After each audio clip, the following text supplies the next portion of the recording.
So you know who I am. My name is Meredith Reese. I'm a set designer.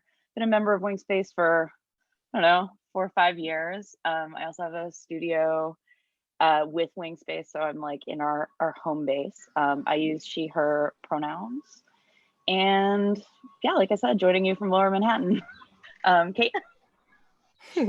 My name is Kate Freer. I use she, her pronouns. Also zooming in from Lenape-Hoking, otherwise known as Brooklyn. I'm a multimedia designer and a member of Wingspace. And I know all of these amazing theater artists from so many different like overlapping circles. And it's amazing to share space with them all right now. I'm so thrilled that you are joining us. But, you know, I'm going to hand it over, I guess, to Sam to introduce himself first. And Sam, if you wouldn't mind passing to somebody else after that. Sure. I'm Sam Pinkelton, he, him. I am joining from Midtown Manhattan, and thank you for having us. And I am here because I was to be the director of this here production of Rocky Horror that did not happen, that we are discussing this evening. I will throw it, as I often do, to my friend Ani. Oh, do I need? Unmute myself. You're good. I can speak. Hi. I'm Ani Taj. I am also here in New York. I use she, her, hers pronouns. And yeah, Lower Manhattan was to be associate director and co-choreographer. It's very hard for me, of the production of Rocky Horror, some fragments of which we've been able to dream on. I'll kick it over to Ada. Hi, I'm Ada Westfall. I use she, her pronouns. I'm also in New York. I'm in Brooklyn, Crown Heights to be specific. If you hear bird noises, it's because there's a bird in the room with me. So just know that. She's being quiet now, but who knows? I'll try to mute if she gets, crazy. And what was there anything else I was supposed to say? Oh, what am I doing? I was in this production. I was going to be the music director, and then in a fun twist, I was also going to be in it, leading the band as the sort of lead guitar player, and also doubling as the role of Columbia. And let me just throw it to David. Hi, everyone. I'm David Reynoso. I was the scenic and costume designer for this piece, which we're so excited to talk with you all about. I use he, him, his pronouns. And I was thinking back that it's been, I think, a year, Sam, since you and I first started talking about this. So it's just been a wild ride. It's surreal to now be talking about it in kind of the conceptual quality we're about to do, but I'm thrilled to get to be here reunited with each one of you, and thrilled to get to share some of our plans for this production. So thank you for having us. So great. I guess, so we thought that actually maybe the best way for the kids at home to understand is to actually sort of start at where you guys ended. Like, we're curious about like how far along were you? Like, for if people don't know, when was it supposed to open? How far along was the technical elements, but also in your conception, like, and also where you were physically in space, like had you already started rehearsals, or I'm not quite sure exactly where you were. So yeah, I don't know, go for it. Well, the day that everything fell apart, that day where everything changed, was the day that Ani and Ada and I had an in-person meeting on the books to talk through the whole show as like last looks before starting rehearsal. I believe we were supposed to start a rehearsal on a Tuesday, and that was a Thursday. So as far as like theater timelines go, the production was like kind of locked and loaded. or as locked and loaded as this group of people makes a production 4 days before first rehearsal. This was definitely one where we were like, we're gonna go in knowing these things and not knowing these things and being very ready for it to be proven wrong on all of these things. But as David said, we had been working pretty intensely for a year. So it was, and we were totally cast, and I think certain things were being built. I mean, David, you know more than I do. And we were ready to jump into rehearsal, and we would have opened at the very end of April, I think April 30th or something like that. Whoa. So, yeah. It was Great. actually, it was our meeting, our like trio meeting that was the first thing that we were like on a group text being like, is it a bad idea for us to meet in person? And it like ended up falling apart. And now, you know, here we are banging pots and pans. Oh, shit. David, do you want to talk to us a little bit about what the set and close looked like so that we all have a sort of visual picture of where you guys are at? Certainly. I mean, it's a bit of a roller coaster, right? Without question, what we went through. And I believe my assistant, Matthew Cornick, is here in attendance, I saw. And yeah, he went on the roller coaster with me in terms of where we first started and where we ended up. But I think where we were when we paused, and I should have also forgot to mention, I'm in San Diego, California. But I was getting ready to also sort of board a plane sort of the next day to go meet with the costume shop to like go through things and also do a site visit with the scene shop who had begun work on constructing the set.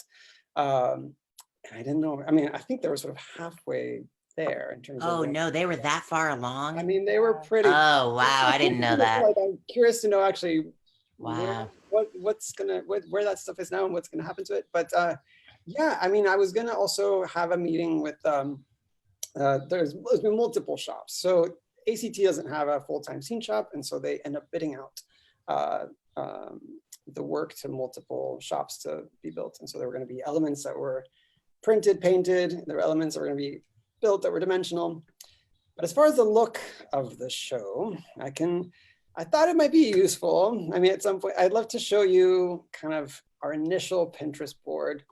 So hey, David, like, I saw a question pop up over there. I'm violating protocol, but just that somebody asked where it is, and I just feel like that's good to say up front. Oh, yeah, that's a good idea. I would actually even say before we get into the scenic renderings, like I'm curious about you know, because I first encountered hearing about this production when actually the majority of the people on this call were on a cruise ship together in Italy, and Ada was telling me about this amazing wild production that she was about to go off to. And for the record, installing a show on that cruise ship, right? Not we were just on a cruise. Really. So I'm curious. Yeah. So I'm curious. Like, could you give us a little bit of an overview of, oh goodness, of like what this beast like was? What is this like? Where was it going to be? How did it even begin? And what was like the main, like the intention behind it and the impact you were hoping for it to have? I'm just throwing that out to the whole group. Yeah. Sam, Ani, do you want to start? I can, Ada, go. No. I was about to be like, David, go, because I started the whole train of interrupting you in the first place. I think I can start. I can start and volley it to my dear collaborators, because I did manage. I was lucky to drag you all into this thing. Here's what happened. So ACT. If y'all know ACT, I hope people from ACT are here. I love them all. It's such an incredible institution full of wonderful humans. But ACT, I think it is fair to say, it's a big old-fashioned regional theater. It's like a big fancy gold theater in the middle of San Francisco that has a massive legacy of, I say this is a little bit of an outsider, so pardon me. My understanding of this theater was like, oh yeah, like fancy, impressive Tom Stoppard plays, AKA theater that Sam Pinkelton and his friends would be terrible at making. And my dear friend Pam McKinnon took over ACT and was like, hey, I've got this like big fancy gold box in the middle of San Francisco. what can it do for San Francisco? What can we do in it? How can we activate it in ways that it hasn't been activated? And I was like, oh, that I can get down with. And Rocky Horror was 100% her idea. And it scared the shit out of me. And it scared the shit out of me for many reasons. The first one kind of being like, oh, Rocky Horror means a lot to a lot of people. I like it, but like, I don't carry that history. And I just sort of like, I was like, I assume that this show is like horribly offensive to like people. I like knew so little. And I very quickly listened to it and was like, oh, it's great. Oh, it kicks ass. And I got excited, and I want to hand it off. But I got excited about making it because for three reasons. One was I thought, oh, this is a thing that people have been like losing their minds to and going to see at midnight for 45 years. And so the people who are like regional theater subscribers are the people who were young when it came out. And the people who are going to see it now are young now. So it's like weirdly this thing that has the potential to like do the thing that we always want theater to do, but that's really hard for theater to do, which is like bring different groups of people together. That's like built into the title. And I was like, game on. And then I thought, oh, we can turn this like big gold theater into a party. And that feels really hard and really impossible. And there is an institution backing it that says like, we're ready to take on that experiment. So like from the first conversation I had with David, I was like, this is not about designing a show. This is about designing an experience that starts on the sidewalk. This is about designing 5 lobbies. This is about creating an experience of hospitality and an experience of welcome in a space that doesn't always communicate that because of intelligent Tom Stoppard theater, which I'm just gonna say, I don't enjoy. That is only my perspective.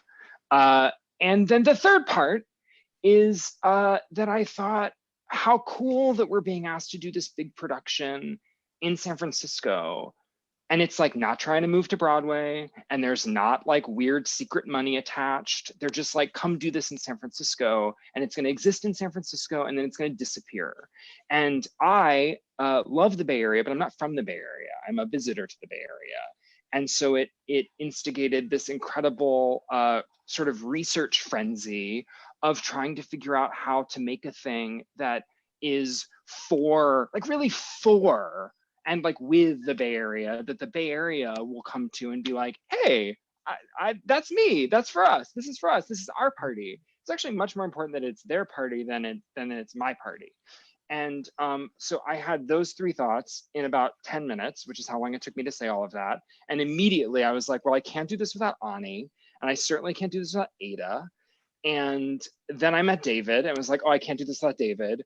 And that all happened very quickly. And then we worked on it for a long time.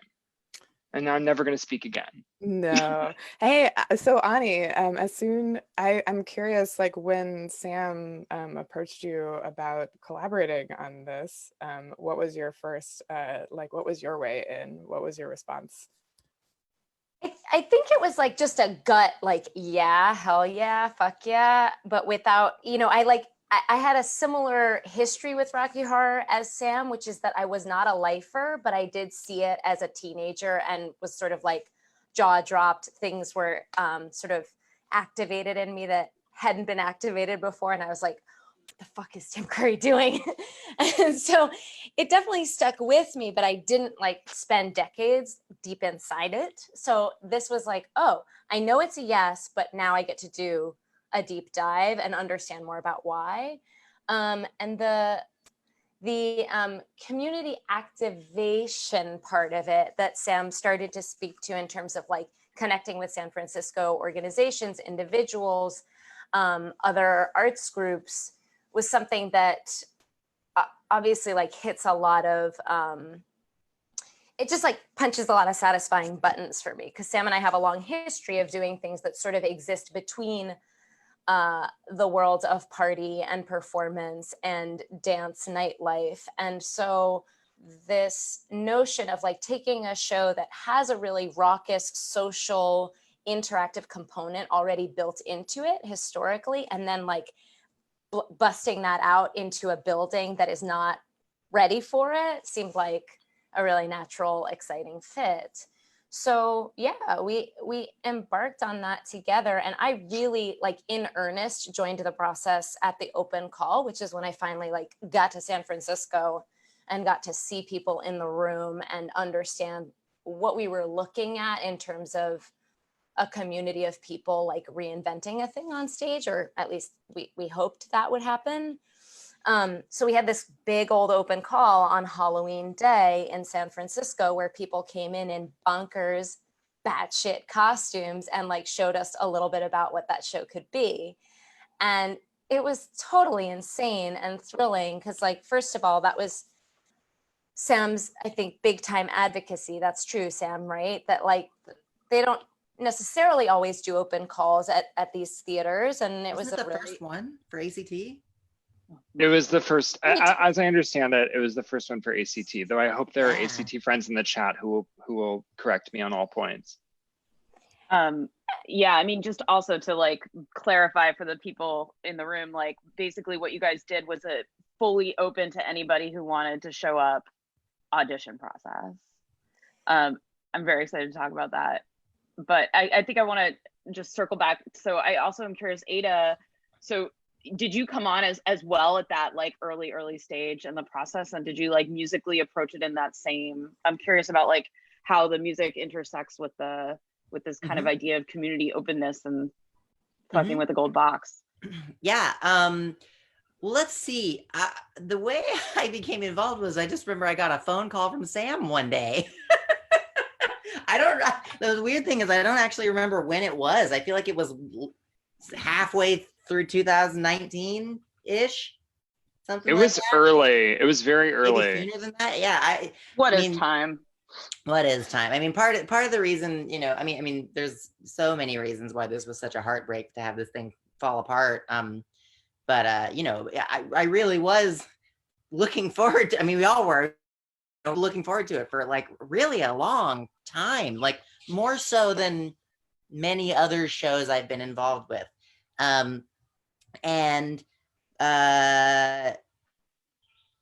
Basically, so, and also I believe on that phone call, I think that first phone call, the ask was, will you music direct, you know, and like lead the band? Yeah. I'm a sort of a funny beast in that I live in like a design world, in that I'm a composer and a music director and kind of all things music-y, but I also perform. So every job I do is kind of either like one, the other, or some weird hybrid of the two. And as casting, so there were like really early casting discussions when I think everything was very much in its infancy, and we were talking about like what we were thinking, what Sam was thinking, and then all of a sudden I think there was another phone call, and you were like, hey, I have sort of a crazy idea, and like if you don't want to say yes to this, you don't have, you were like so convinced that I was going to be like, you're crazy. You know, the funny thing is now that's not happening. I'm like, you know, I never thought about it, but I don't think I've ever music directed a show that I was a character in. So you are crazy. That was a crazy idea. I can't believe I said yes to you. I'm like, oh my God, what was I thinking? But basically we, as discussions about things move forward, my connection to that music is that I'm sort of like in between. I certainly wouldn't say that I'm like a Rocky Horror like super fan or anything, but I was pretty like enthralled with it during like high school. I think I think the first time I ever saw it was a midnight showing after our semi-formal dance in high school. And yes. I think you know, and I think they take all the virgins up on stage, and I remembered some man dressed up as Eddie like humped me. That was like part of the initiation. I was like 14, you know, and I was like, oh my God, what's happening? You know, like, and so that just like put it in my brain. And then I just said, from a musical standpoint, I'm very much I'm I make all kinds of music, but I'm very much from like my heart and soul kind of lives in like rock and roll. Didn't mean for that to rhyme. But that's how much it does. And so that music, because it's literally right in my favorite period of popular music, which is like 1970s, where I know it's sort of obvious, but like that's the idiom it lives in, that's the genre it lives in. And so it's just very near and dear to my heart. I would listen to the soundtrack all the time. That said, I don't know that I approached it up front with a super strong or super specific concept for the music, in terms of like how I wanted to attack. And I think you'll hear this theme as we all sort of talk about this, in that I think from early on in the process, we knew that this was going to be very much a discovery and as much a response to the piece and to the community we were, going to do it with. But that said, there's a generosity to that. Yeah, absolutely. And also I think such a, like, this whole thing was so beautiful because there was such a willingness at every step to be surprised and to let whatever, to unwrap presents, and whatever weird thing came out, let that just change the whole idea. To me, what was really exciting though was that Sam was talking about, this was from the beginning, Sam was talking about really breaking the archetypes that you normally see these characters cast as. So not limiting any given part to a gender or not that it's usually limited to a race, but there's all, people, because of the movie, have ideas of how those characters look because they're so iconic from the movie. So really letting bodies and people exist in parts that they're not often cast in, which is also a really exciting challenge for me because, something that's very near and dear to my heart as a trans woman is that genders of voices, or perceived genders of voices, don't often match, especially these days, the bodies that they're actually in. So that was going to be a big, interesting challenge, which is like, what if, I'll just use myself as an example. I was going to sing Columbia, and everybody pictures Columbia as being like, and like, I can kind of do that. But like, the question became like, how does somebody who's stuck as in like, arguably a tenor voice sing that? What needs to happen to the music? How does that exist? So were you and the whole band going to be on stage, like kind of just we were, like, that was the thought, that like that was the crazy idea, that you were going to be like in the show the whole time? We were, and nice. We never really got to start skinning this particular cat, but there were big questions about like, if I know, poor cat. My cat can hear you. If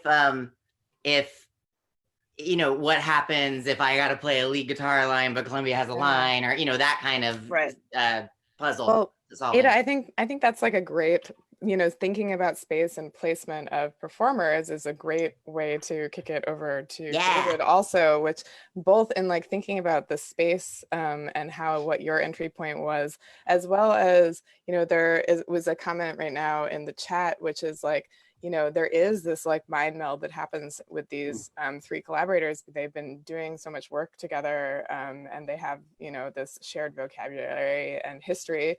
And as like a newer collaborator entering into that with your own ideas of Rocky Horror, what was like your entry point into this piece? So let's see. I remember meeting with Sam. I think it was last May, and it was sort of just on a personal level, like in a time in my life in which there was a lot of kind of like sort of shifts in my life, big shifts, and also, self-realization. And I think it kind of Rocky Horror came to me as a gift to really kind of feel like, there's a time, this show is meant to sort of celebrate possibility. And I think Sam and I started to kind of look at images of that we were drawn to, aesthetics that we were drawn to. Certainly I think when you think Rocky Horror, there are certainly certain images associated with what you think. And without question, we wanted to, honor them, know that those exist, And yet we were curious, what happens if it suddenly doesn't look like what you might expect her to look like? And so Sam, feel free to jump in at any moment if I say something or wrong, but I think we started to just kind of like assemble images from just a very gut level of things that we responded to that felt like that would be an interesting version of Rocky Horror that I would want to see, you know. That we kept saying that was a phrase I think all of us, I think as collaborators, kept saying to each other, like, oh yeah, no, that's the version of Rocky Horror that I'd be interested in going to see. So yeah, we assembled this sort of very strange collage of things, and something about the fact that it felt very kind of non sequitur was useful toward what the space needed to be. And the initial space, I think, was, and I'll show you some images in a minute, very grand in scale. There were a lot of levels, and I think while it was really exciting to think of, wow, that would be so incredible to think of the possibilities in that space, it did make us question about, you know, what the trajectory of what it would mean for someone to traverse. And I think certainly, Ada, you were very much in consideration in terms of like, wow, that's going to be really difficult to have to like, you know, go back and forth. And so how can we really enable the show that we want to, the rhythm of the show that we want to have happen needs to exist in a space that, while feels very strange and kind of unnerving, is also something that there's an accessibility in the way that it operates. And so there was a balance that needed to be had. And so with that, I want to kind of show you initial Pinterest. You'll see the really, really exaggerated version of the show, and I'll tell you some tidbits as to how over budget it was, and then where we go. But yes. So I'm Can I just mention two things, David, before we do this? I think it's worth mentioning, because we said this over and over in our process. Something that I think we all became a little obsessed with is in the same way that Ada was like, they're like, it was about getting information from other people, getting information from the Bay Area, getting information from the space.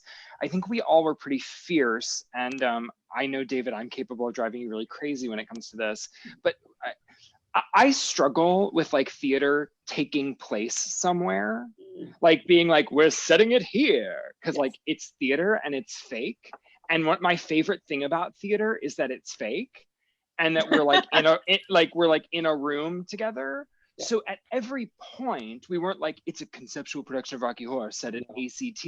However, it was important that we would never forget that like we're all in a room together in San Francisco that has like big crazy gold columns, and we're not like, imagine being in blah blah blah. And I think that's also attached to the thing you said, David, about, you know, it looking as like us having attachments to it visually, and very early on we were like, cool, like a bunch of 27-year-olds grinding on each other in fishnets works for some, but it's pretty narrow. And so the move to open it up is actually not about like a take on it or like a concept, so much as it is just about like, how can we think about the like 1,200 people in these seats and the various ways that they might encounter this when the only thing they have in common is that they're in the same room together.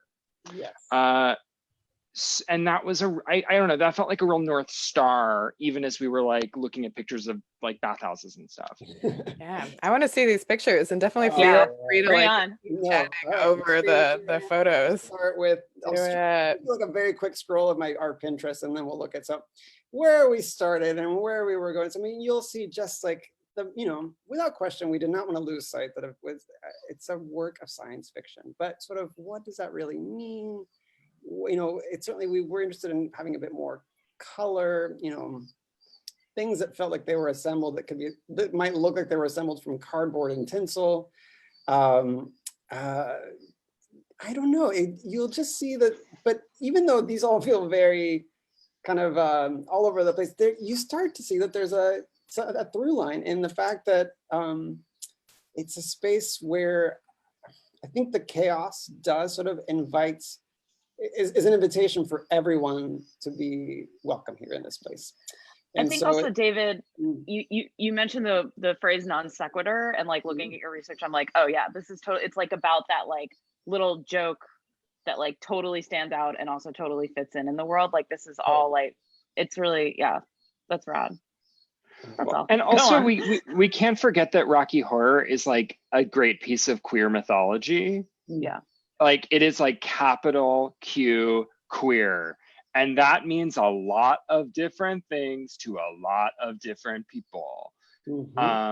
And so the queerness, strangeness, which is like just across the river from science fiction, continue to be useful to us. And I think it's part of why we were so excited about like bright colors, which is not how people think about Rocky Horror often.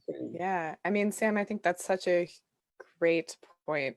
It's not like you were, you know, this is a huge behemoth community, like centered, devised piece, but you're not starting from zero. You're starting from a lot of people's long history, like conceived notions about it, about gender, about identity and sexuality, and like all of those things that like mean something.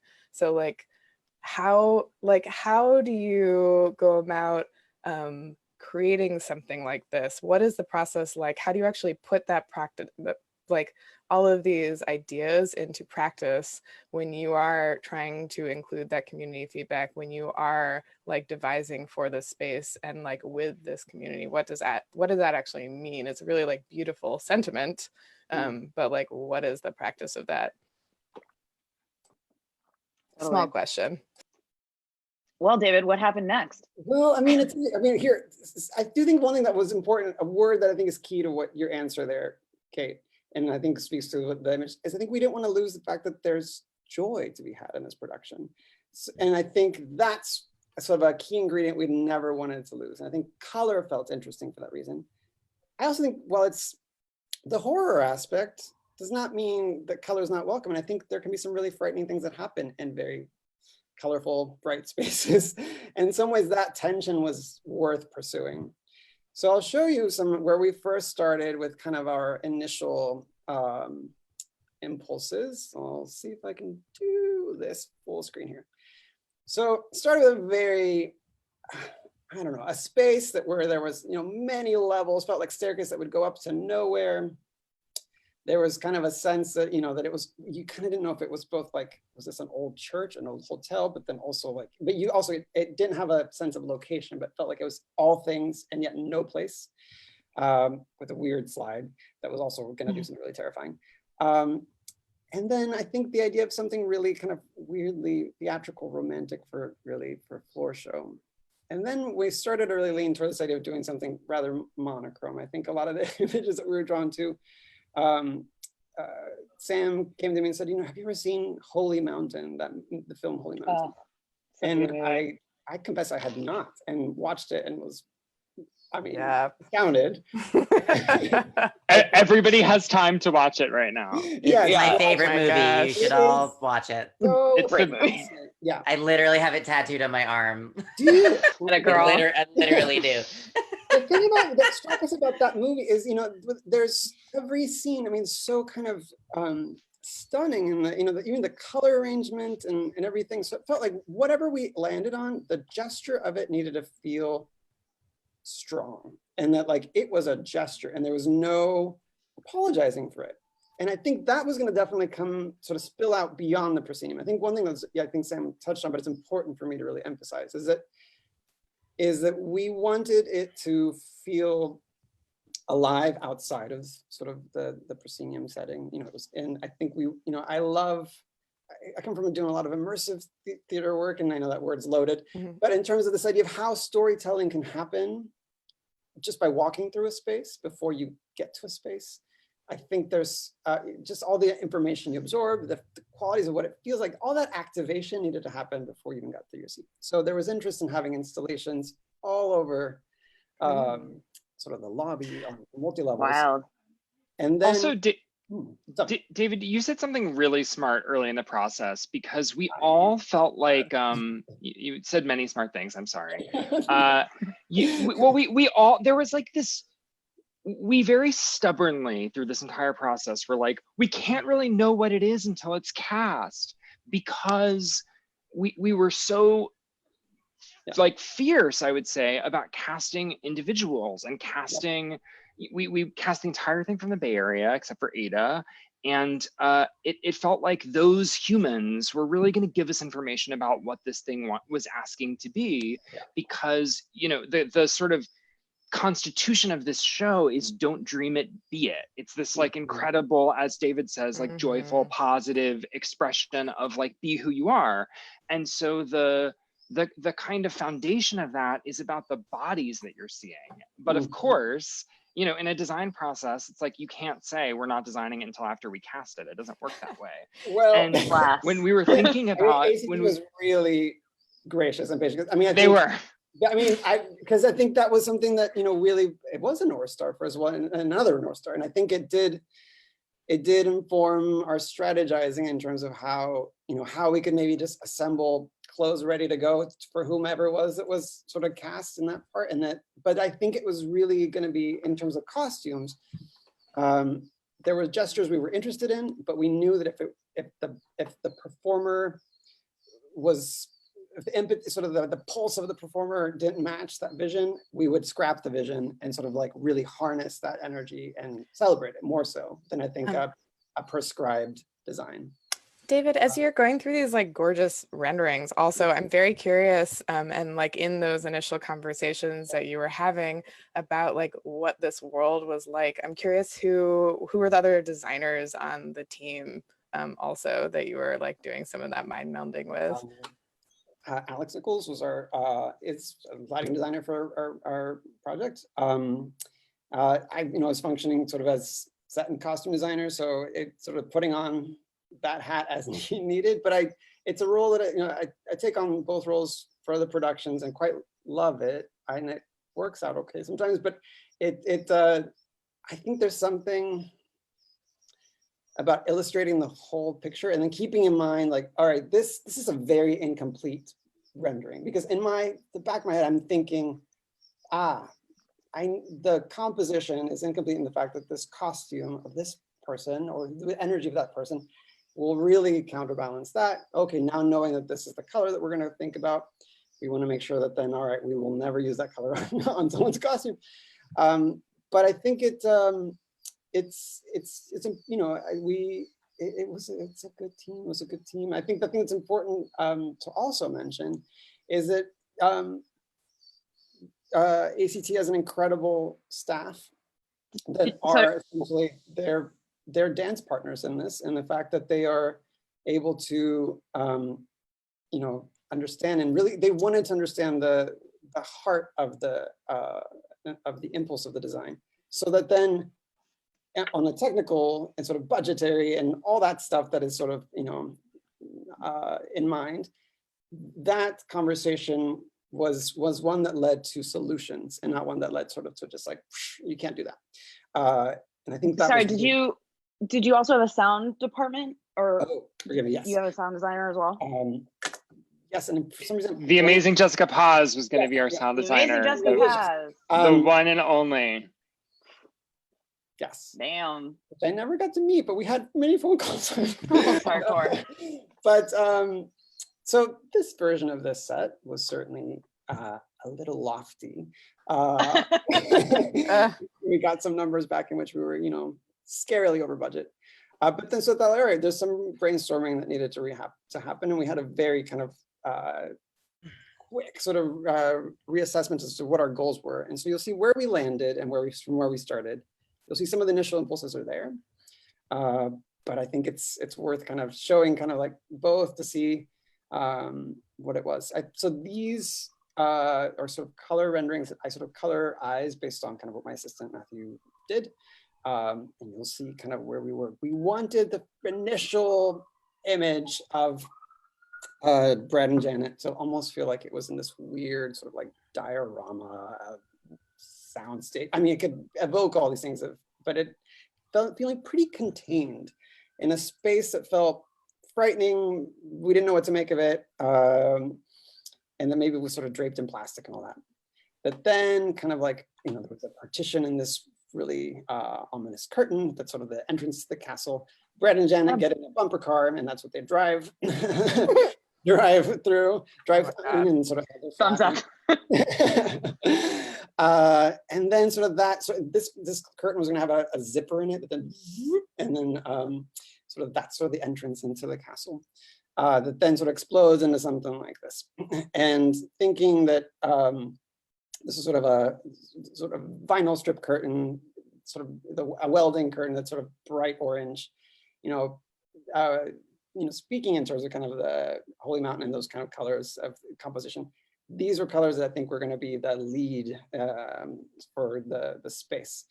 The orange and the pink and kind of the slightly hits of mustard here and there, with this really large eye that sort of peeks out from these curtains. I'm sorry, these clouds back in the backspace. This, those curtains that open up, and then we have a space that can feel sort of somewhat industrial, but then also kind of feels like it's also, is it like an amusement park? Is it a bowling alley? Where am I? Like, I don't know it, but it feels like I've been here before and I know what it feels like. But again, it's not a location per se. This was kind of what our lab was going to look like with this curtain that then had a window that was clear, that then we would see, sorry, I'll go back here. We would see our band through. We were going to have our band sort of centralized there with almost like these like Lawrence Welk podiums in front of them, but then having almost like mannequins and statues that were also sort of like faux musicians, that just sort of were ready to go, but then never maybe were activated. So it felt like it was a larger orchestra beyond the band, but then also kind of had gotten sort of commandeered by the band to play.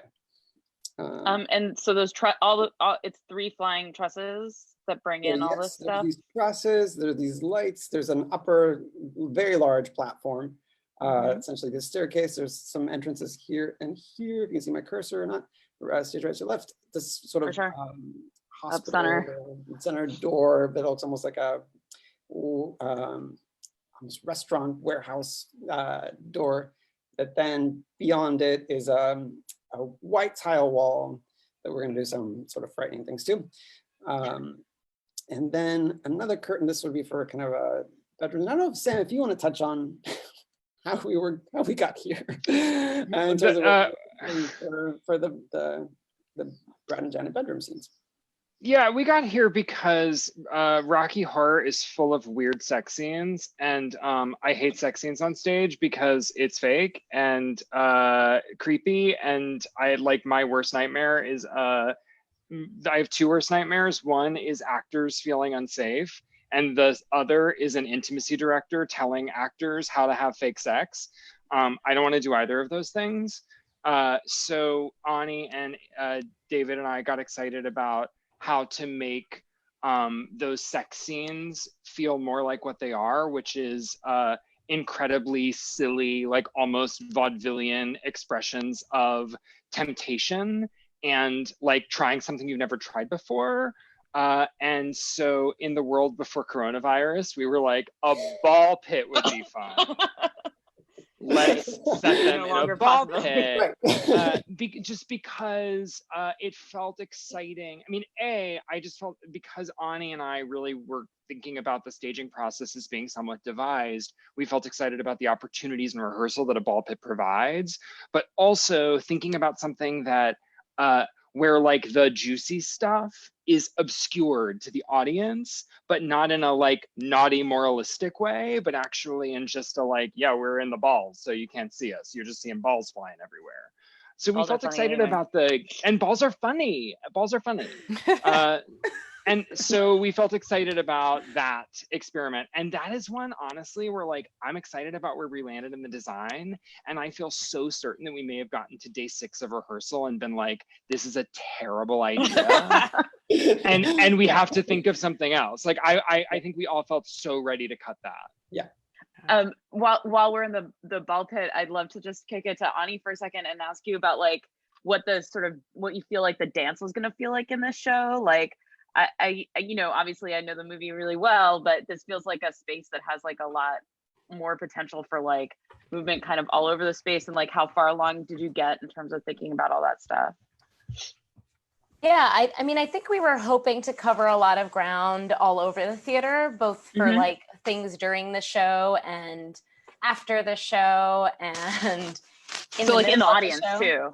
Yeah, in the house and in the lobby, actually. Like, I think, we were thinking about ways that the intermission could be activated, and that like after the show, there might be dance parties. Like, there were all kinds of things flying around again in the world before Corona, that would have been exciting and possible then.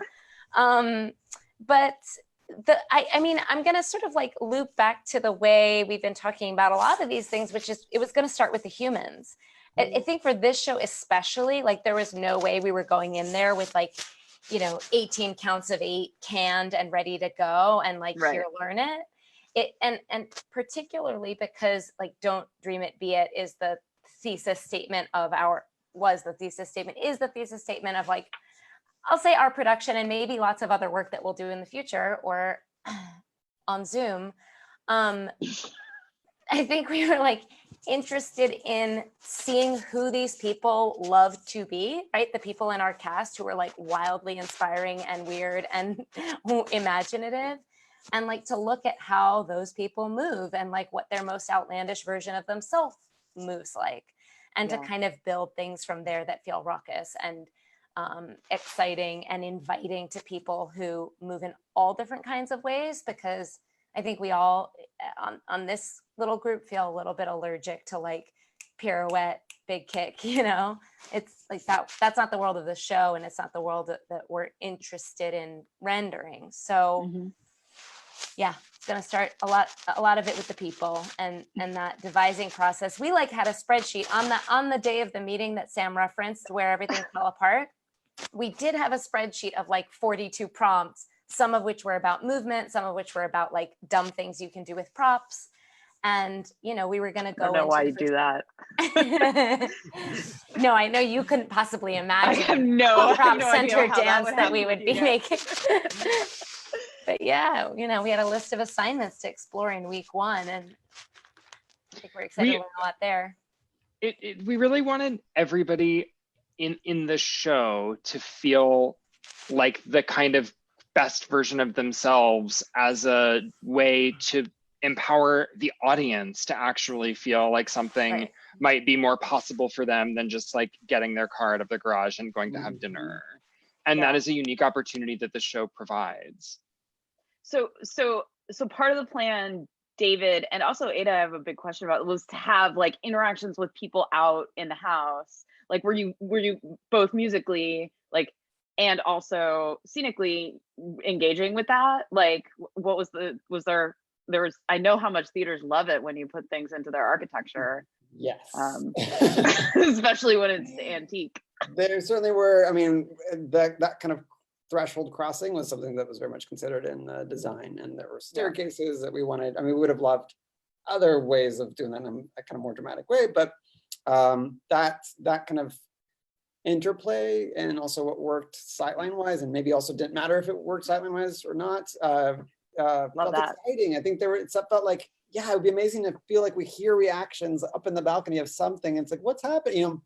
I felt like that show gave us permission to do that sort of thing. And Sam had a lot of and Ani had really incredible ideas for how that could be. So one thing that I think is important to note about, these renderings is, and also the initial ideas, is that the renderings always felt a little glossy. They felt a little kind of, the thing that the ingredients that were missing is kind of all the texture of the lived in sort of like after the party sort of detritus that would have been there, that we knew sort of these renderings, don't worry guys, it's going to be that way when we get there, but we haven't figured that out yet.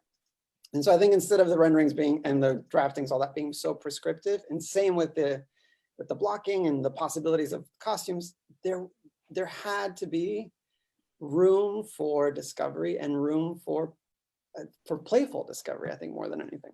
Yeah. Totally. I mean, that's a wild thing to think about, is like designing and visioning, like the design and the movement and the music with room to grow and room to respond. And I'm very curious about like Ani and Sam and Ada, when you're looking at these renderings that David had, like what are you thinking about now, like about to go into that room? What were some of those like prompts and like thoughts, how do you like, what is your process like entering with an ensemble like this and thinking about a space like this and responding in that way?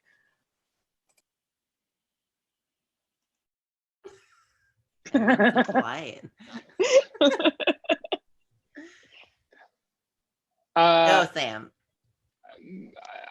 You know, I think I think that, I mean, that this is the whole thing that makes it fun. I don't know what my process is, but I know that I take very seriously, as do my collaborators and pals, the responsibility of making a room that is like actually driven by joy and curiosity, and not just one that says that it is. And because of that, it's hard to fucking know what your process is, because it's going to be dictated by the ingredients in the room that are not us on the screen. And I think David was such a hero. I mean, the thing you said about renderings, you've said so many times, because we said from the beginning in conceiving this that we wanted this show to feel like we didn't quite have enough time or money to do it, but we did it anyway. And like, you should see those seams. Like, you should see good goal under like, the circumstances. Completely. Like, you want to feel like somebody like ran on stage at 7:29 with a glue gun and like didn't quite fix it. And David said continuously, like squint when you look at this, because the materials will be cheap. Like, we would like that like we will do it with tape. And like, Ani and I submitted this totally insane list to Dick Daly, the great Dick Daly, the stage manager from ACT, who I think is here, of like stuff to have in rehearsal. And some of it was like things that we were actually curious about for like moments. And some of it was like 40 cardboard boxes, a bunch of balls, because balls are fun. Like, I don't know. And we might have an idea of how they're going to be used. But the bigger thing was like, I want to see what other people are going to do with it to tell. I mean, I know I'm like describing devising as if we invented it, and I actually never know what devising is. I think my relationship to the word devising is like David's relationship to the word immersive. Like, I avoid it because I don't know what it means. But we were just like, let's have a nice time with really good people and like do a lot of prep so that we don't not have a show at the end, but go into it really with the thought that like anything could happen as long as like it still works on these excellent stairs that David built. And my favorite meeting, I stole this from my dear friend, the great Debo. Debo always like believes in this one meeting where you talk through the whole show with the scenic designer to make sure that it could work. Which doesn't mean this is what it's going to be, but it means like, oh great, effectively we could stage it well with this design. And David and Ani and Alex Nichols and I had that meeting like 2 weeks before first rehearsal, and we're like, great, there's a totally interesting version of the show that could work on the set. No, like the chances that we would have ended up staging that show are like nearly zero. And I don't know what we would have done because we didn't get to do it. Yeah. But to me, that weird terror and mystery is the fun part of what we all get to do. And it relies on people in David's position being so fucking awesome and prepared. Debo, PS, legendary Wingspace member. Well, my queen. Obviously. So I want to circle, I want to like come back around to like what we had sort of started talking about at the beginning, and what seems to actually weirdly be the kind of conceptual crux of at least where you guys started and where you were headed, which is the casting and this kind of community engagement. And I just like, if you know, you guys could just talk us through like how you went from Pam McKinnon calling Sam, being like, San Francisco, Golden Theater, Rocky Horror, and you guys on Halloween, PS, great timing, or also you planned it because you're not idiots, like Halloween casting people. Like, I think many of us are curious about A, how awesome that was, B, like what kind of cast you came out with, and C, like just as a theater person, like how that changed your experience, right? Like working with people like that, seeing auditions like that. I think that process is so formalized for so many of us. yeah, so I would love, and also like costuming people like that with short notice, people who Yeah. aren't used to being costumed, like thinking about designing scenery for people who aren't used to being on sets, for scoring a show for people who aren't used to being in musicals. Like, I think that those of us in the musical world, like, you're so used to like the deep professionalism of musical theater actors that like that is both exciting and intimidating. I'm done talking. Somebody Also, well, also we have a couple of questions that have come up about costumes. So yeah.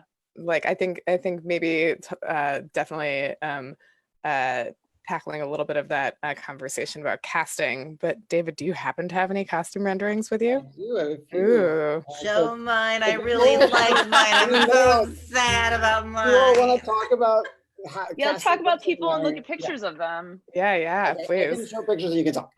All right, let me pull them up. Okay, let me see. This is gonna work. Thank you so much, David, for bringing all this stuff. I mean, That's awesome. it's just one of those where we're like, there's, right, hold it up.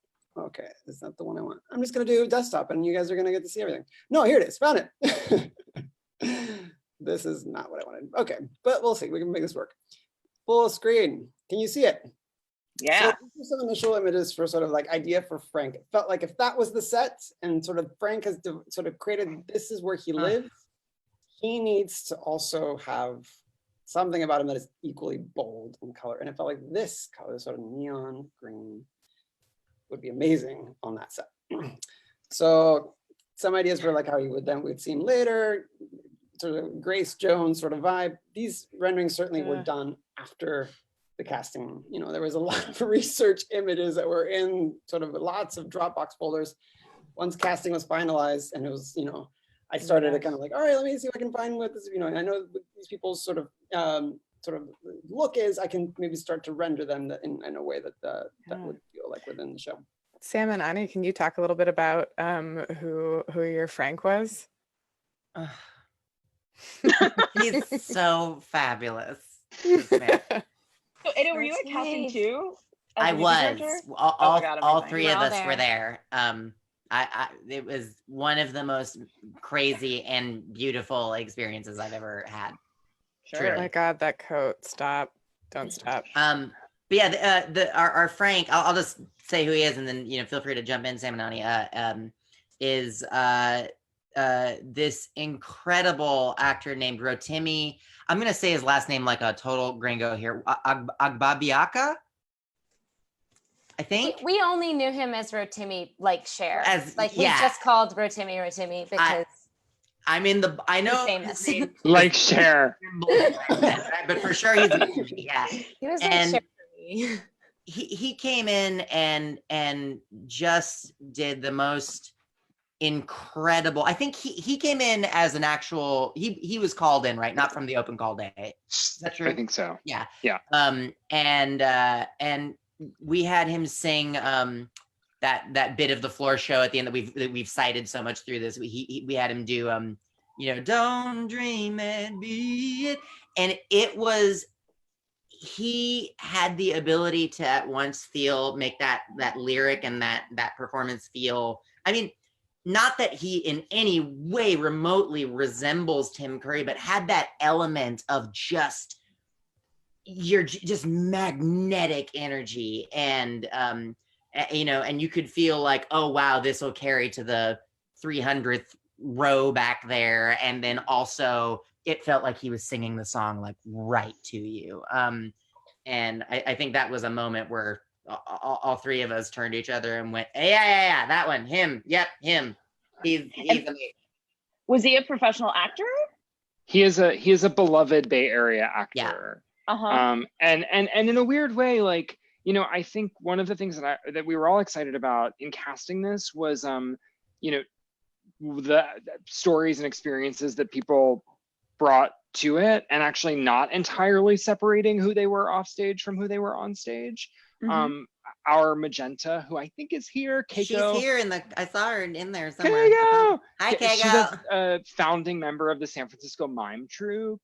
And like that sort of mythology, that like built-in stuff in these humans really mattered for how we cast it. And Rotimi being kind of like a Bay Area superstar, thinking about like who can carry a show in this like giant gold toilet.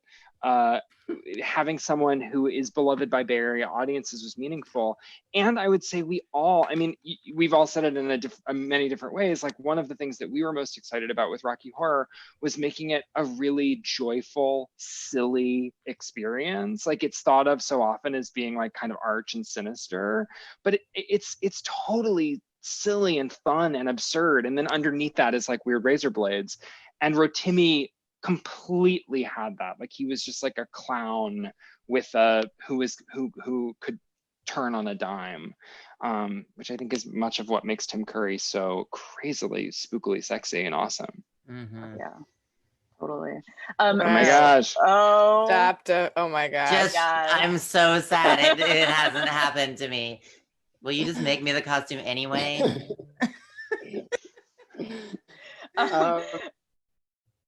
How did you guys? Okay, I just before we get too into the debt, how many people auditioned? Did they audition for specific parts?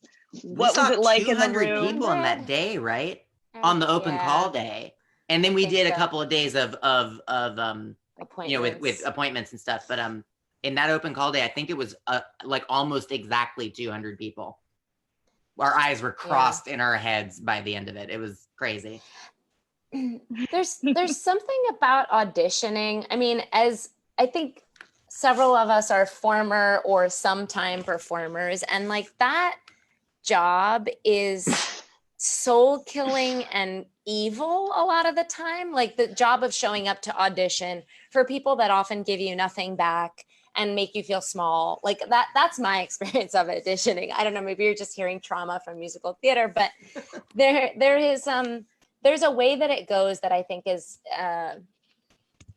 not what we're after, just to put it simply. And something that was really exciting, even in the like whirlwind of seeing 200 people and having sometimes 40 seconds with each of them, but like trying to make those 40 seconds generous and joyful, was they got to wear these crazy costumes because it was Halloween. There was candy outside. We were excited. Like we were genuinely excited. And we tried to make it not a joyless, depressing event, right? Like auditioning, you've already shown up. You've been so generous to come in and be extremely vulnerable with a group of strangers.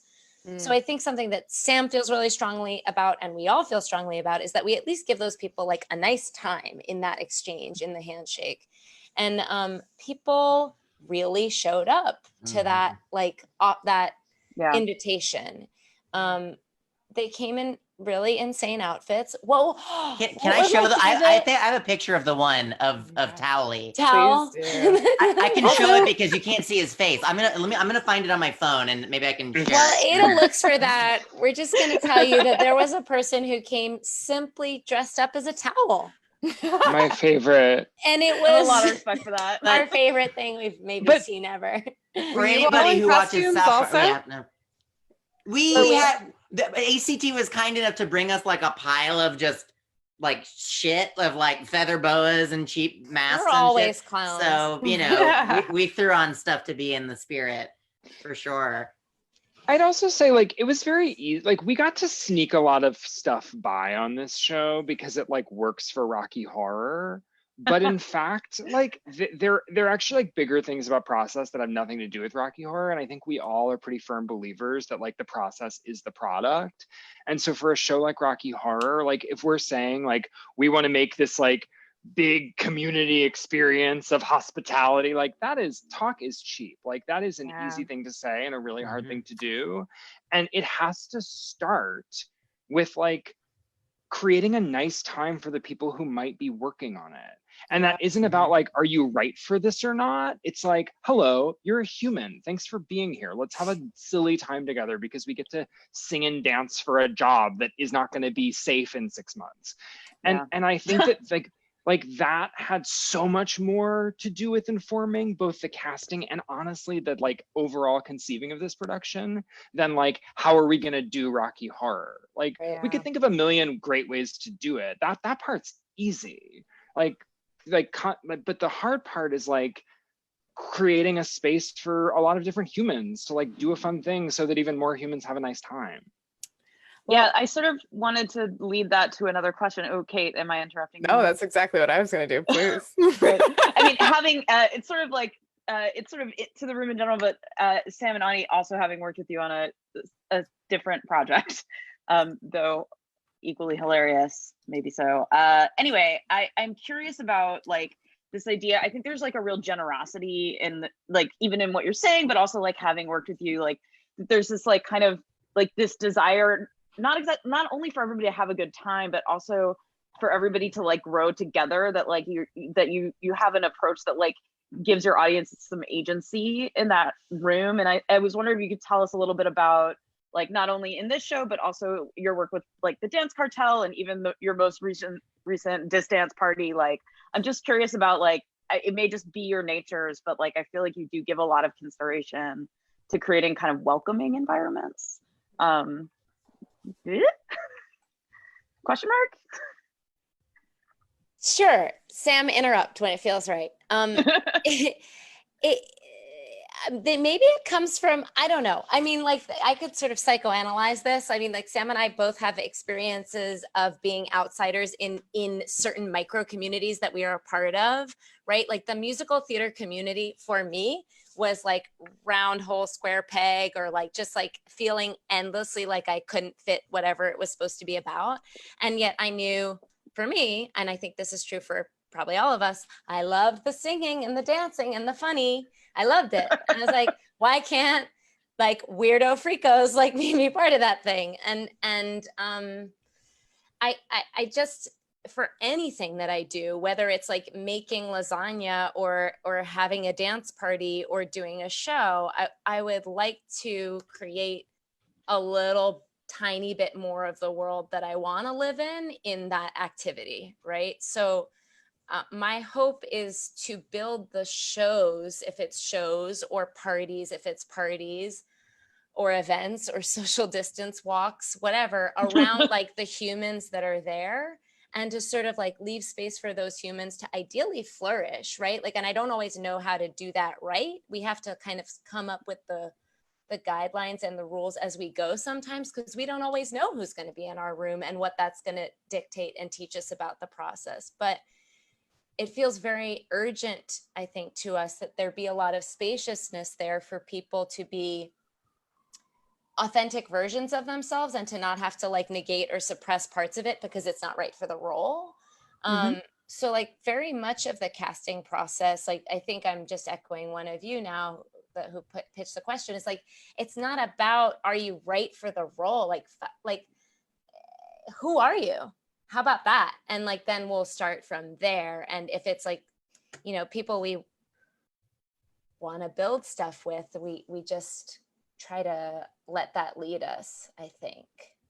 And that's important for the audience too. That's the other thing. It's like, that's important from a casting perspective, and it's important for the people walking in the door, because theaters can be alienating and intimidating to a lot of people. And that's not the part of them that I'm proud to be in. So well, and theaters, especially theaters like ACT, and I'm really happy to say this because ACT is such a fucking like rigorous exception to so many rules of the institutions at that level. You walk into these spaces and it's just like 100 different signs telling you all of the things that you can't do and all of the things that aren't allowed. And I'm like, oh, I don't want to do that. I don't like to go into rooms like that. So I'm not going to, especially if I paid $1 zillion. And so I think like, we all believe that like humans, including like regional theater subscribers, actually would like to have a nice time. Like they would like to have like a fun night. And it's harder to get that out of people than you think, because we do so much of like this, like the thing that Ani says about like, you're going to get these parts of me, but you're not going to get these parts of me because the show's asking for these parts. But in fact, like, we're animals. Like we can tell if you're being not wholly yourself. And if you create a thing where it feels like, oh, those people are thriving, they are completely being themselves, that is going to unlock something in even the most like nervous Marin County subscriber. And I can say that because I've seen it happen. And at this point, I'll say like, it's the only kinds of shows that I'm interested in making, is like, hey, have a nice time, because we are. And that takes like real work, but it's worth it, because having a nice time is really fucking high stakes. And it was 8 weeks ago, and now it's like even more of an impossible notion. And that is an experience that I think we all as a team feel so allergic to words like immersive and devised in a weird way, because so often you're going into experiences that are like, hey, come here, have a nice time, it's party time. And you're like, oh God, I'm being attacked. And in fact, our job is to like create conditions to like put people at ease and make people feel like themselves and make people feel like, hey, I'm really glad you're here. And like, not to assume that that's going to be the same for everybody. And that is the puzzle on every damn show. So I don't know. I'm like super worked up about this. In the like, I mean, Ani and I feel like this is like the ground we stand on, and Meredith, the show that we've made together, very much works from the same values. But those are, I don't know. I mean, it's so much easier to like stay at home and watch Netflix, and like it was before this. And so making like a fun time for folks is the thing that I want to do.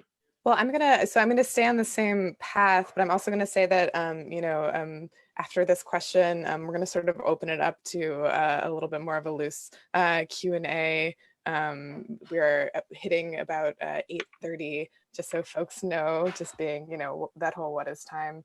But I think like a lot of the things that you're all talking about right now, it's about like the making and the being together, and the values of this kind of work and our own personal identity and our identity as a community.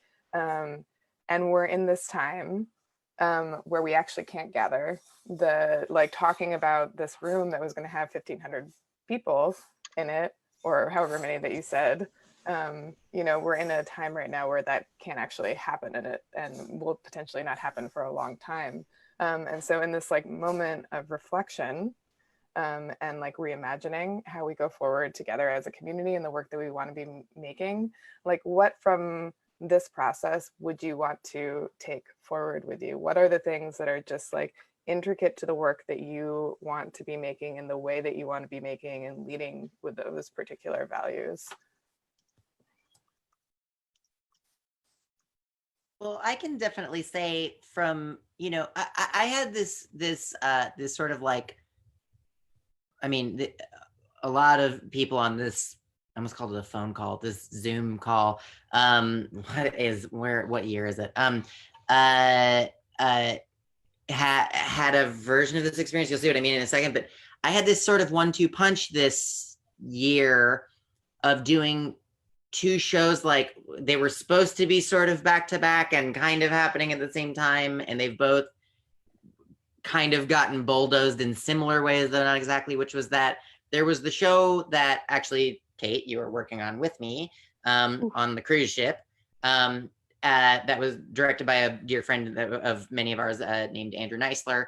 And then at the same time, which I also say because then I was also going to see previews of Sam and Ani's show on the same boat, which very much walked the walk that you were just talking, and was so inspiring to get to see as just a schmuck who walks in the door scared to dance and then given permission to, and then did, and then sweated so much and then like sent you a picture that was embarrassing. But all that is to say is I feel like a lot of things I've been doing over the years have either come from this place of like, theater has a process and we're going to do that process to make this thing, or we're challenging that process very intentionally, but very like academically and like you know, with like big stakes trying to say, capital I important things. And like, I'm totally down for either of those things, but this was like a year where I feel like there's this moment happening, this sort of generational moment that I think is very much exemplified by the theater that you guys are making, and you were so gracious to bring me into, and that, you know, some of our peers like Andrew Neisler and company are making, which is the thing that we were just talking about, which is that joy. Ideally, a process should be joyful, yes, but I think a lot of processes don't make a priority of making sure that joy ends up on the stage, and then even the people who make it to that step forget that the joy on that stage needs to extend out and through the audience and then like go home with them afterwards. And I think, you know, I would love to see somebody do that with a Tom Stoppard play. If you can achieve that, God bless you, you know?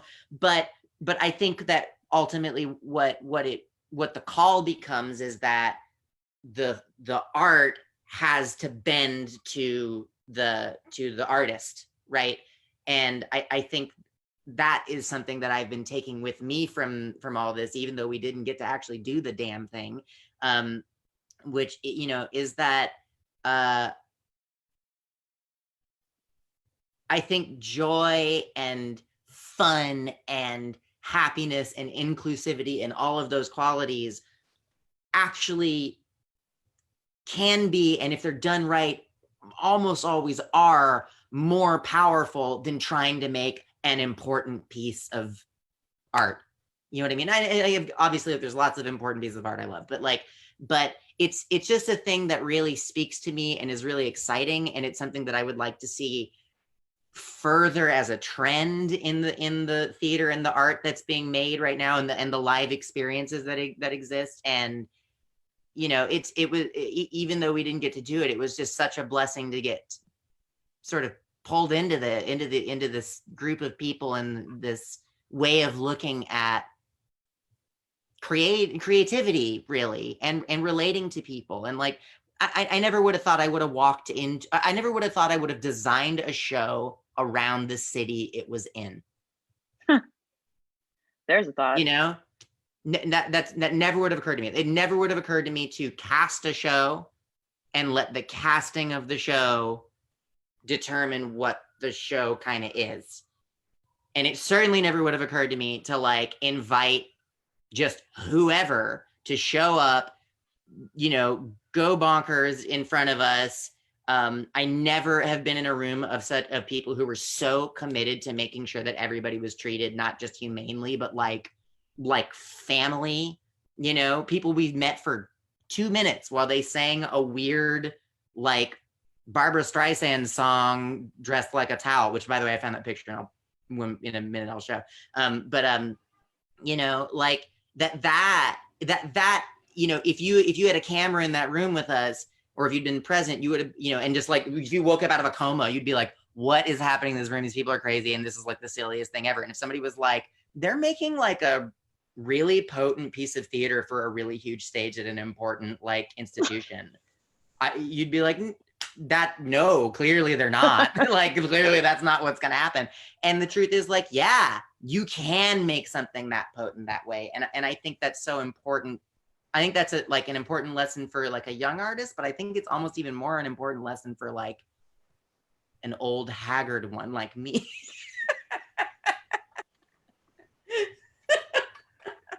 Oh God. On that note, wait, can I share the pictures? oh How do God, I do it? I want. Do I want to do this whiteboard thing? Should I just do my desktop? Screen share. No, what? No, I did that, but it's giving me all these options. Yeah, desktop. Okay, I'm just gonna do desktop. Okay, wait. It's behind your faces. Hold on. Okay, so this was, first of all, you asked like, did we wear costumes? This was like basically Yes. this was us the day of. Beautiful. Very good work. And then this was this man. Oh my goodness. This man, I don't believe we ever saw this guy's face. This is him having a very earnest discussion with our accompanist about like the tempo of the song and what the cut was and stuff. And this is like me and Ani being like, what the fuck is happening right now? He was perfect. He was perfect. So, I feel certain he's fine right now. so I'm like, this is important.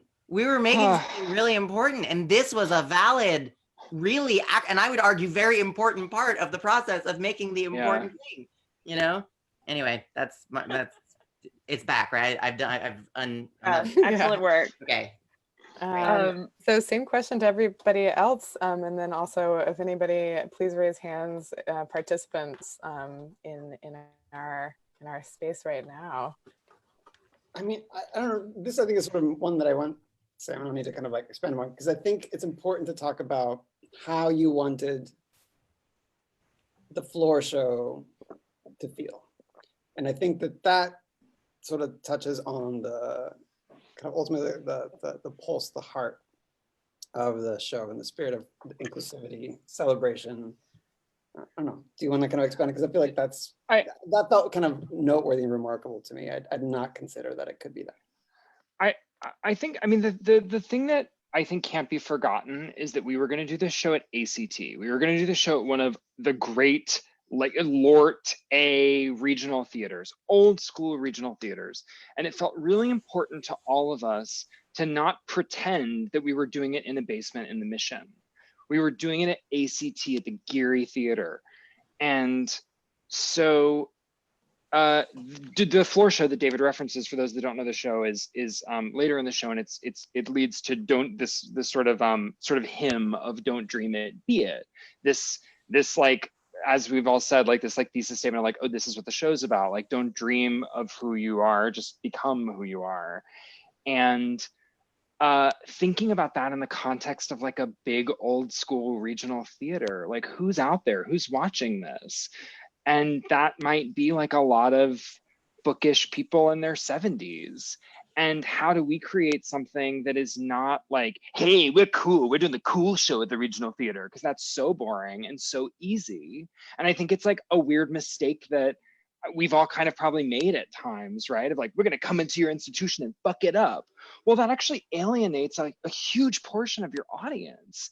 And I think, especially at a time when we're all really obsessed with like, who is the audience? Like, one of the casualties is often the audience that's always been there. And so thinking about a show like Rocky Horror that says, hey, there's so many possibilities out there for you. Hey, old lady in row D, like, you're sexy too. Do you want free popcorn? Do you want to wear this boa? I bet you'd like wearing a party hat.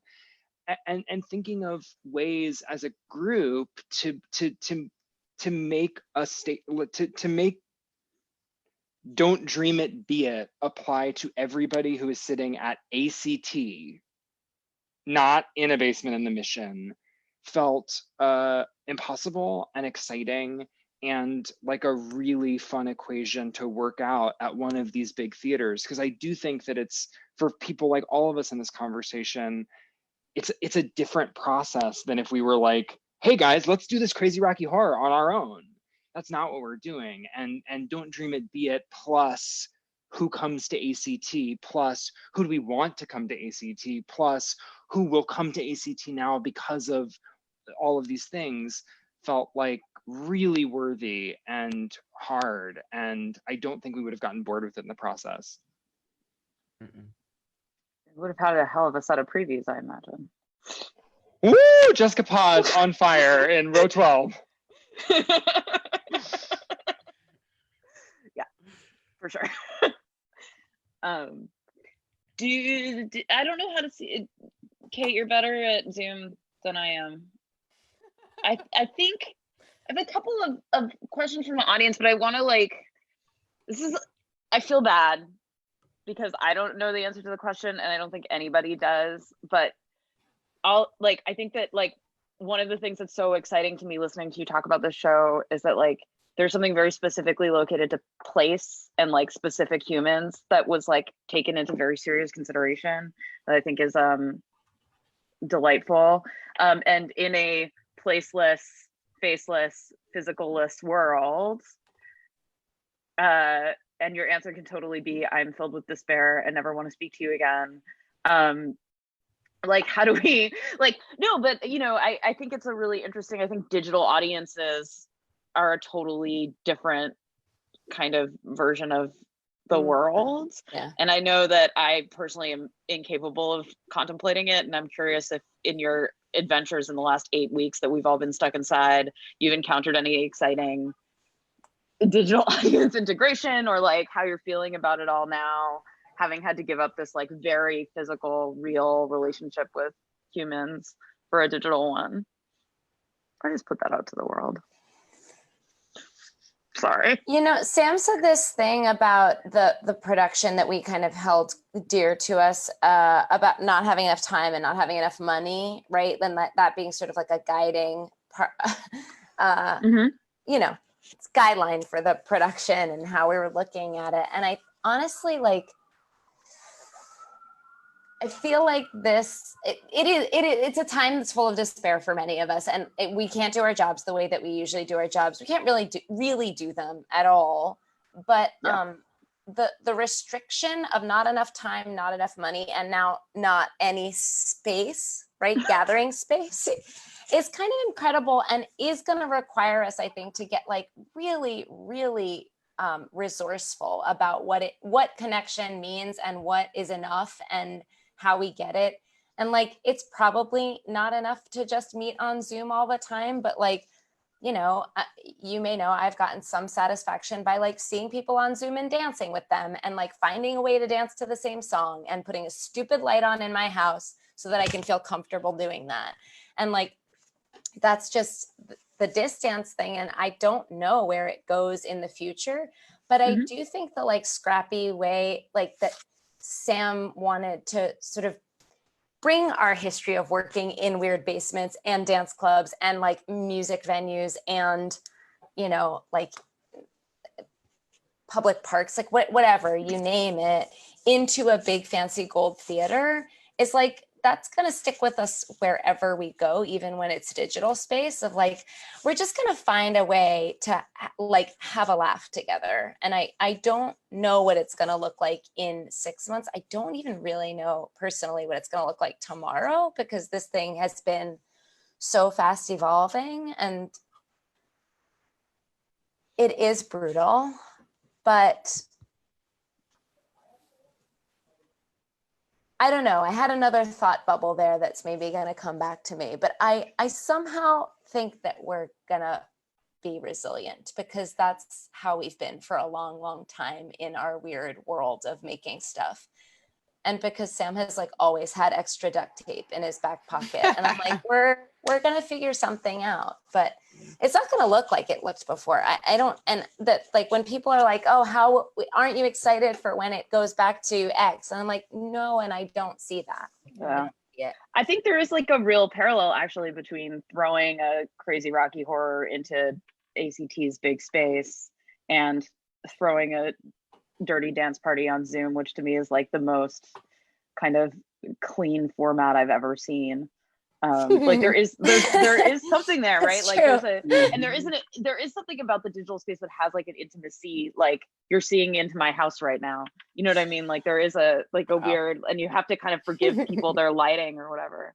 And there is something also that I'd say like that piggybacks on what Sam was talking about earlier about not excluding the existing audience for a thing. Like we like that with our weird dance parties, and Sam's been doing these workshops too. Like it has been very interesting to see one little ray of hopeful light is that because something can be available to someone in their home, it slightly opens up who might feel welcome going to it, because they now don't have to go to it and show themselves.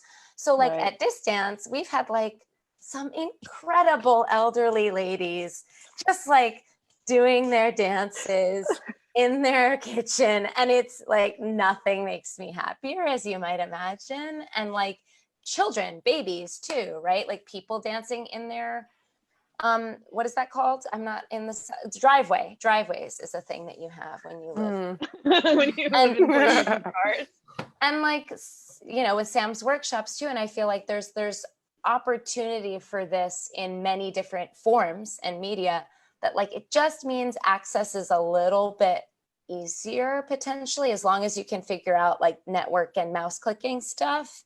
Yeah. There is sort of like a certain geographic restriction has been removed, right? So that does open things up, which is nice. Well, I think that's a great point about, you know, like how we are able to share space virtually together, and then, you know, looking forward about how we are taking that forward. But it has been so unbelievable. We still have a little bit more time to like share this space, but we actually, you know, I have this like format where I like hide all the non-video participants, but we have all of these folks who are on Zoom with us right now. Hi, everybody. So I just would love to everybody. like, you know, before we can open it up to more just like convo and questions. I wanted to invite anybody to unmute your video, unmute your microphone, and just like come and say hi and let these beautiful humans like know that you're here participating with them. Hi, Leanne. Hey. Yay. Hi, Lee. Oh my God, it's Lee Savage. Dick Daly. This is like a weird intervention. Hi. This is so weird. Jack, hi. Or like Jack Horton, our production manager from ACT, who made this all possible, and Keiko, who And is going to play Keiko. Magenta. Hi. Yay. Oh my gosh, Keiko, how does it feel to like see your costume, I wonder? Oh my God. Hi. Edward Morris, were you raising your hand? No, you were clapping. Okay, sorry. Got it, Hi, friends. Oh, it's nice to see people's kitchens and Aw. stuff. Rachel Love it. Houck and Lisa Peterson. There's so many good designers in this room. I really understand Wingspace, but it's like just like all of the greatest designers in one space. No problem. Malika. Oh, thanks everyone for coming. Oh, it's so nice to see everybody. Well, you all have the ability to unmute yourself now. If there are any questions, feel free to unmute and ask, or even if you just wanted to like say hi, what's up. If there's anybody that was actually a part of the production that is joining us, feel free to like introduce yourself also. Yeah. Wait, which one is Dick Daly? I'm like, that one. Hello, it's me. Thanks for coming. You're the stage manager, is that right? Yes, and had a great time leading up to this. I had the pleasure of being able to work with the team, you know, for months ahead of time, because we did a gala in the fall, Mhm. which is where I met the team and got to start playing then. And lucky enough to be at ACT working on another show that I could meet with them and talk about the process months in advance, and to be a part of helping them get to where we wanted to go. And that's so rare as a stage manager. So often you're there on prep week, get all the information, and away you go. And I was able to do things at ACT to help ACT help the team and help the show, which was great. And I can't believe we're talking about this on what would have been our last week of performances. Wild. Yeah. And And I you were was just looking fucking awesome, Dick. And I was looking forward to being in the middle of a room that, as the stage manager, you want to structure, you want to make sure everything is practically in place, but knowing you got to go for the ride. And I was looking forward to being in the middle of a room that, as the stage manager, you want to structure, you want to make sure everything is practically in place, but knowing you got to go for the ride. There's Is some my audio. awful voice repeating itself? If somebody's on the live, No, it we're might good. be. Yeah. That's so funny. And Dick also and Sam were starting. Do we talk about the community involvement on the onstage and the selling the walk-ons at the gala? Oh yeah, What? we didn't even talk Oh, about yeah. that. We had guest were gonna- spots. That was a Every show. every show, new walk-ons, new community involvement, new guest spots, ranging from we had in like ranging from like paid walk-ons from our gala, community involvement, community groups doing dances during the time warp. It was going to be a crazy logistical nightmare. Mhm. We were literally going to build, we never got to, or I mean, maybe Sam, you and Ani might have knew where this went in a way that I had not arrived at yet as the MD, but did we know even what section of the time warp was going to be the guest spot section? Like, did you know what measures it was in the music? We were gonna make a guest dance break, a combination of words that really makes the staff of a theater feel calm. Where the stage is rushed by a different stranger every night during a dance break. The thing I was looking forward to is the button of the big dance number being somebody who is not in the rest of the show at the center in a spotlight. But maybe somebody can steal that and put it in a different show down the line. It's a good bit. Yeah, it's a great bit. Were you required to then put handrails on the front of the stage? Question mark for the set designer? Or were they like, no, it's cool? Yeah, no, rails were a thing. I think safety. The guests had to come from the audience. That was a thing that we figured out. Right, they couldn't come from backstage because they would cross through all this like not fire safe or actually safe. Yeah. What kind of community groups were you gonna have? Was it like marching bands and like cheer groups, or was it like, I don't know? The answer is yes. I mean, this is like a real moment to shout out Stephanie Wilburn, who's the community programs director at ACT. Anything from like the Oakland High School Marching Band to a group of ballroom dancers in their 70s from Chinatown to a salsa festival. Yeah. Queer salsa festival. I want to spend my life with that group of people. Can't wait. Yeah, I would like to go to that, please. You guys are really bringing the pandemic tragedy home for me. Like Kamala Harris, like we had this huge list of just like people who were meaningful to the Bay Area, like who would come on stage in San Francisco that would make people be like, no fucking way. Like it's Rocky Horror. It doesn't make sense to begin with. Fantastic. Make it make less sense. So it was I would say the only thing that was consistent was that it was all over the place. I had my fingers crossed for Kamala. And now that it's not happening, we can say that she was confirmed, even though she wasn't. Yeah, we'll throw in lots she of was like going to do opening people. Yeah, we were going to Kamala Harris, Tom Waits, like you name it. Was it straight up canceled, or is there hopes for like some sort of? No one can encourage hope right now. Hope is not available. The official word is that it was canceled. We have enormous, I mean, I'm sure this is clear to everybody, like we have great desire to find nimble ways for it to come back, and that may or may not look like what it was going to, but right now it, like so many things, X is for eyes with great love in our hearts. Yeah. Birthday. We did make a little video with the support of ACT. I was gonna say, let me get the link and I'll dump it in the chat over there. Yeah. Please, and we'll put it in ACT, as many organizations are doing right now. ACT had a fundraiser recently. Tell me, ACT folks, this was an event that would have happened in that slot anyway. Is that true? Yes. So very much in the same way that we had the fall gala that Sam attended, we have our spring gala that was going to be an in-person gala event, which due to the crisis got cancelled.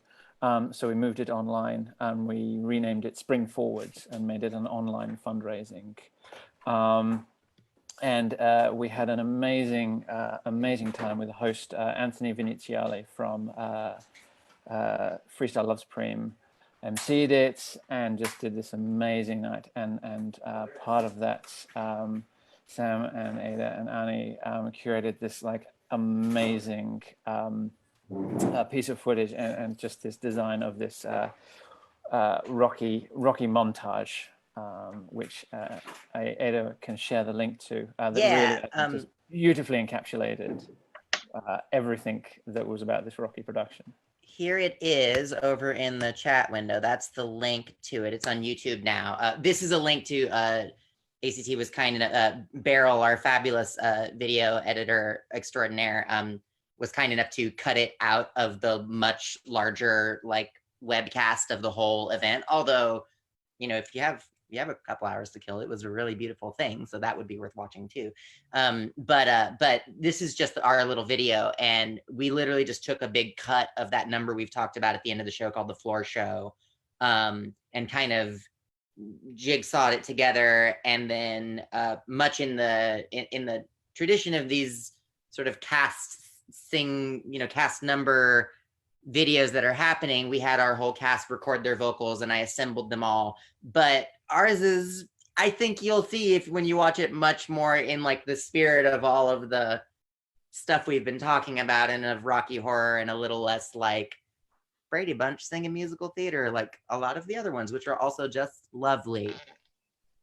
But ours, well, we didn't know what we were gonna make. we couldn't like excerpt the show because we didn't know what we were gonna make. So we were like, let's just make something with all these amazing people doing their thing. Yeah. Because a music video does not replace a musical. Sorry. Yeah.